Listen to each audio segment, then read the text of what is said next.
Ma'am, you're breathing too fast because you're panicking. Dr. Evan Heller barely looked up from the chart in his hand. Loica Mendez sat folded over in the ER wheelchair, fingers digging into her chest as she fought for air that wouldn't come.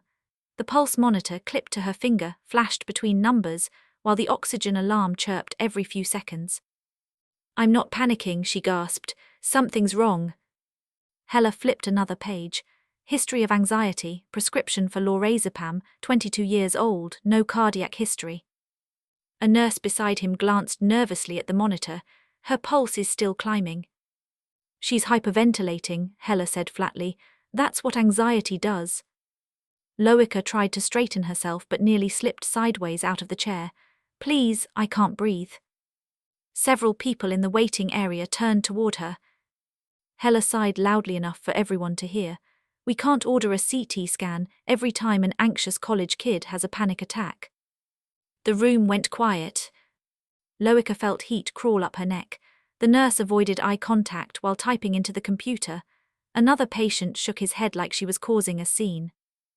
Then Heller signed the discharge papers and walked away. By the time the security guard wheeled Loica toward the hospital exit, her hands had started trembling uncontrollably. The automatic doors slid open to the cold parking lot air, and she clutched the discharge packet stamped with the words, "Anxiety episode." Every breath felt thinner than the last. An hour earlier, she had almost stayed home. Loica hated hospitals. Ever since her anxiety diagnosis during freshman year of college, every chest pain or dizzy spell somehow became stress. Even her friends joked that she could convince herself she was dying over a bad grade. But this was different. Earlier that afternoon, a sharp pain had shot through her calf while she unpacked after flying home from campus. By evening, the tightness in her chest started. Around midnight, she couldn't climb the stairs to her apartment without stopping to breathe. Her older sister Marin had practically yelled through the phone. Loica, go to the ER right now. Now she wished she hadn't listened. Inside the sliding hospital doors behind her, staff laughed at something near the nurse's station while she struggled to stand beside her car. Her vision blurred, the parking lot lights smeared into long white streaks. Then her phone started ringing. Unknown callers. Loica fumbled for it with numb fingers. Before she could answer, her knees buckled beneath her. Before we continue, please hit the like button, subscribe to the channel, and turn on the notification bell for updates. I can't breathe. The words barely came out of my mouth before Dr. Evan Heller glanced down at my chart and sighed like I was already wasting his time. Your oxygen's fine, he said. You're having an anxiety episode. I was folded forward in a wheelchair in the middle of a crowded ER, clutching my chest so hard my fingernails hurt. Every inhale felt shallow and jagged, like my lungs refused to open all the way. The monitor clipped to my finger kept beeping, and each sound made the nurse beside me glance nervously at the screen. My chest hurts, I whispered, and my leg. You have a history of panic attacks, Loica. He cut me off before I could finish. You're 22 years old, healthy, this isn't cardiac. The nurse hesitated, her pulse is still pretty high. Dr. Heller didn't even look at her. That's what happens when people work themselves up. People, not patients. People. I looked around and realized half the waiting room was staring at me. A man near the vending machine smirked. Someone else rolled their eyes. Then Dr. Heller said the sentence that made my stomach drop. We can't CT scan every anxious college kid who hyperventilates. The humiliation hit harder than the chest pain. I tried to sit upright, but dizziness slammed into me so fast I nearly slid out of the wheelchair. Please don't send me home, I said. Something's really wrong with me. He signed the discharge papers anyway. And walked away. A security guard wheeled me out to the parking lot 20 minutes later because I couldn't walk steadily on my own. The cold night air hit my face as the hospital doors slid shut behind me. In my lap sat a packet labeled anxiety episode. I stared at those words while trying to pull air into my lungs. An hour earlier, I almost hadn't come to the hospital at all. Ever since I got diagnosed with anxiety during my first year of college, nobody took my symptoms seriously anymore. Chest tightness, anxiety, Dizziness, anxiety, racing heart, anxiety. After a while, even I started second-guessing myself. But this felt different. Earlier that day, I'd gotten a sharp pain in my calf while unpacking after flying home from campus. By midnight, breathing felt like dragging air through a straw.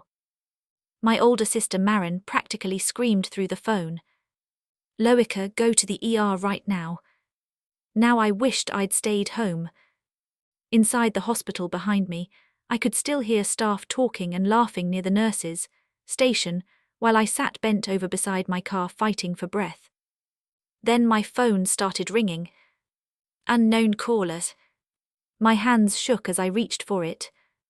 And before I could answer, my legs gave out beneath me.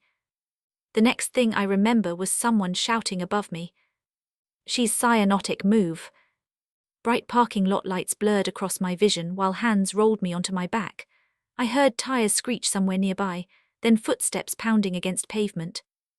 "Miss, can you hear me?" I tried answering, but all that came out was a weak choking sound. One of the paramedics grabbed the hospital bracelet still wrapped around my wrist. "She was discharged from here?" he asked. Another EMT looked at the pulse monitor they'd clipped onto my finger and swore under his breath, "Her oxygen is crashing." Even through the haze in my head, I heard the confusion in his voice. Why would they send her home like this? As they lifted me onto the stretcher, fragments of the night kept flashing through my mind. Earlier, when the chest pain started getting worse in my apartment, I almost lied to Marin and told her I was fine. I already knew how this would go. I'd walk into the ER scared and leave embarrassed. "You're overthinking. You're spiraling. You need to calm down." That was always the answer. I remembered sitting on my kitchen floor while Marin stayed on speakerphone with me. "Loica, listen to me," she said. "Panic attacks don't usually make your leg hurt. My calf's probably sore from traveling. You can barely breathe." I didn't want to admit she sounded scared. Marin never scared easily. By the time I got to the hospital, I already felt stupid. The nurse at intake had asked me if I had anxiety before she even asked where the pain was. But one thing kept replaying in my head. When I mentioned the calf pain, the nurse had paused. Actually paused. She typed something into the chart and said quietly, "Recent flight okay." Then Dr. Heller walked in. And everything changed. The ambulance doors burst open as they rushed me back inside the same ER that had discharged me less than an hour earlier. The second we rolled through the entrance, the energy changed completely. Nurses who barely looked at me before suddenly moved fast. Someone yelled for respiratory. Another person started cutting off my sweatshirt. I caught sight of Dr. Heller near the desk. For the first time all night, he looked nervous. "What happened?" he asked sharply. The paramedic stared at him. "You discharged her." Heller immediately looked toward the nurses instead of me. She wasn't presenting like this earlier. I wanted to scream that I had been. I wanted to tell them I begged him not to send me home. But my chest suddenly tightened so violently that it felt like something exploded inside me. Machines started screaming. "Her pressure's dropping. Get the crash cart." The room dissolved into chaos around me. Nurses rushed past overhead lights while someone pressed oxygen against my face hard enough to hurt. And through the blur, I saw the same nurse who questioned my vitals earlier standing frozen near the doorway. She looked terrified. Not for herself. For me. Then everything went black. The last thing I heard before losing consciousness was someone yelling, "We're losing her." I never woke up again. Everything that happened after that came from security footage, medical reports, witness statements, and the people who were there when my sister arrived at the hospital and realized I was dead. Marin got the call just before sunrise. At first, she thought I'd finally been admitted. Instead, a nurse told her to come immediately. By the time she ran through the ER doors, my body was already behind a curtain in trauma room 3. "What do you mean she's gone?" Marin shouted. People in the waiting room turned instantly. "She was texting me 2 hours ago." A hospital administrator stepped in before anyone else could answer. His voice was polished and calm in a way that made everything worse. "Your sister experienced an unexpected complication." Marin held up my discharge papers so hard they crumpled in her fist. "You sent her home." The entire waiting room went silent. One woman near the vending machines slowly lowered her phone and started recording. The administrator noticed immediately. "Ma'am, let's discuss this privately." "No," Marin snapped, "you explain it right here." According to witnesses, that was the moment the atmosphere changed. People started whispering. Someone asked if I was the girl who collapsed outside. Another patient recognized my face from earlier that night. Then somebody said, the doctor told her she was just anxious. Inside the ER, Dr. Heller was already trying to protect himself. Hospital audit records later showed that less than 30 minutes after my death, he accessed my electronic chart multiple times. Lines started disappearing. Patient reports worsening shortness of breath. Gone. Recent calf pain after flight. Gone. Even the nurse's original concern about possible clot risk was edited. One nurse noticed the timestamp changes immediately. But she said nothing. Not yet. Outside, things were getting worse fast. The man who called 911 after finding me collapsed in the parking lot uploaded a short video online that morning. In it, I was barely standing beside my car, bent over while struggling to breathe. The timestamp matched my discharge exactly. The comments exploded within hours. They threw her out like garbage. She was asking for help. How does this happen?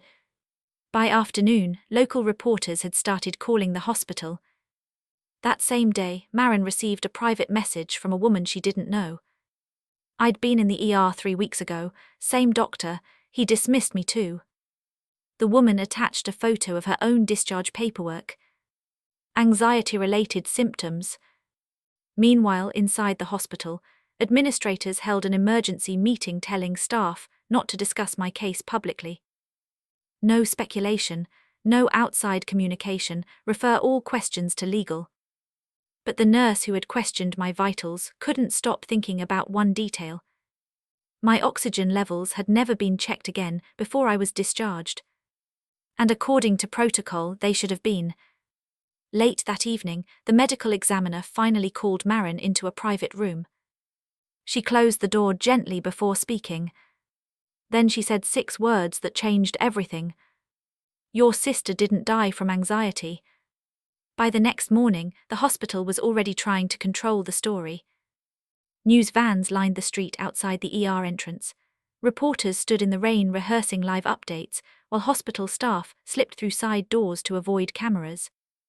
Inside the medical examiner's office, my autopsy had already begun. And within minutes they found it. A massive pulmonary embolism. A blood clot lodged deep in my lungs. The same thing I had begged Dr. Heller not to ignore. Suddenly every symptom connected perfectly. The calf pain after my flight home. The racing heart. The falling oxygen levels. The chest pain. The shortness of breath. It wasn't subtle. It wasn't rare. According to the report later released publicly, the warning signs were clinically significant and impossible to reasonably overlook. Which meant one thing. Dr. Heller hadn't just made a mistake. He ignored it. That afternoon, the nurse who had stayed quiet finally contacted Marin privately. She brought screenshots. Original chart screenshots. Before the edits. Marin later said her hands started shaking the second she saw them. Every symptom Dr. Heller denied seeing had been documented before he discharged me. Recent air travel. Possible clot risk. Oxygen instability. All of it. Hospital lawyers immediately claimed the chart changes were clarifications. But investigators pulled the system audit logs. Every edit traced directly back to Dr. Heller's account. And the timestamps were after my death. That's when the state stepped in. Investigators seized server records, internal communications, and surveillance footage from the ER.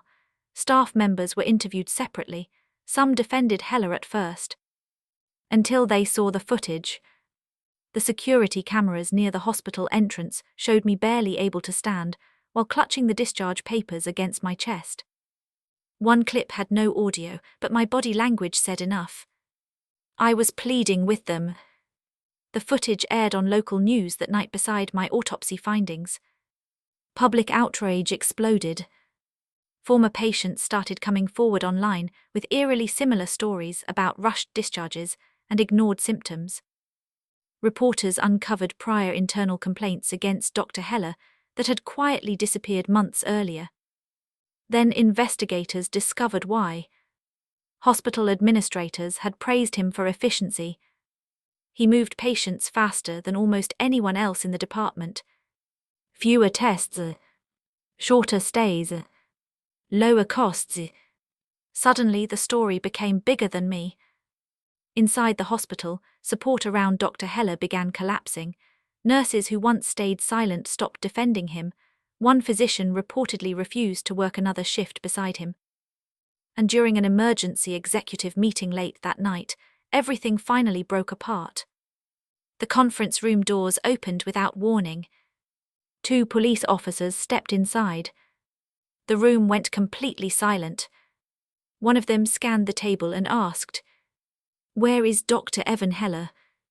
Dr. Evan Heller tried to leave through a restricted staff exit before police reached him. He never made it outside. According to witnesses, officers stopped him halfway down the hallway near the surgical wing, while nurses and residents stood frozen against the walls watching it happen. "Dr. Heller," one officer said, "you need to come with us." At first he argued, "This is absurd, I followed clinical judgment."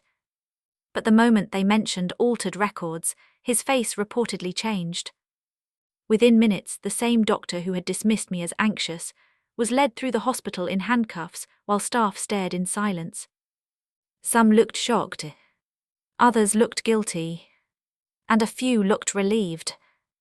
Over the following weeks, investigators reconstructed everything that happened the night I died.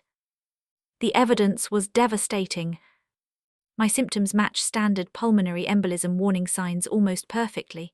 Medical experts later testified that recent air travel combined with calf pain, chest pressure, rapid pulse, and unstable oxygen levels required immediate imaging under hospital protocol.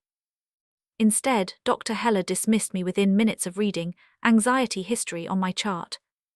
The deeper investigators dug, the uglier it became. Internal emails revealed repeated pressure inside the ER to reduce expensive imaging requests and shorten patient turnaround times. Dr. Heller had become one of the hospital's top-performing physicians because he discharged people faster than nearly everyone else. Administrators praised him constantly. Even after complaints, former staff members admitted there had been prior incidents involving misdiagnoses, but concerns were quietly buried because Heller's numbers made the department look efficient. Then came the detail investigators couldn't ignore. The chart edits. Not only had Dr. Heller ignored my symptoms, but after I died, he went back into my records and removed evidence that proved I warned him. That transformed negligence into obstruction, and it destroyed his defense completely. Marin attended every hearing. During one meeting with investigators, a pulmonary specialist explained something that shattered her. If treatment had started when she first arrived, he said carefully, there's a very high chance your sister would still be alive. Marin broke down crying before the meeting even ended. Because suddenly this wasn't just about a bad doctor. It was about time. The time they wasted. The time they ignored. The time I never got back. The nurse who questioned my vitals eventually testified too. She admitted she felt something was wrong the moment she saw my oxygen dropping, but Dr. Heller controlled the department so aggressively that most nurses stopped challenging him publicly. After my case became national news, more employees came forward. Some admitted they'd stayed silent out of fear. Others admitted they regretted trusting him. Outside the hospital, protests formed almost every weekend. People carried signs with my picture beside the words. She said she breathe. Families demanded reviews into previous patient deaths connected to rushed ER discharges. The fallout spread fast. The hospital CEO resigned. Multiple lawsuits followed. State medical boards permanently revoked Dr. Heller's license, and prosecutors formally charged him with criminal negligence and falsifying medical documentation. But the strangest part was what happened to my name afterward. The same words that got me ignored, anxious, dramatic, emotional, suddenly became part of a national conversation about how often young women's symptoms are dismissed inside emergency rooms. Hospitals across the state introduced mandatory second review policies before psychiatric-related discharges could be approved. Marin helped push for those changes herself. A year later, she started a patient advocacy foundation using my name. Its entire purpose was simple: make sure nobody begging for help gets ignored because of a label on their chart. One evening, months after the trial ended, Marin visited my grave carrying copies of the discharge papers that had once sent me home to die. She stood there quietly for a long time before speaking. "You told them something was wrong," she whispered. The wind shifted softly through the cemetery trees. "And now everyone knows you were right." The doctor who called me anxious, lost everything because the patient he ignored finally became the evidence that exposed him.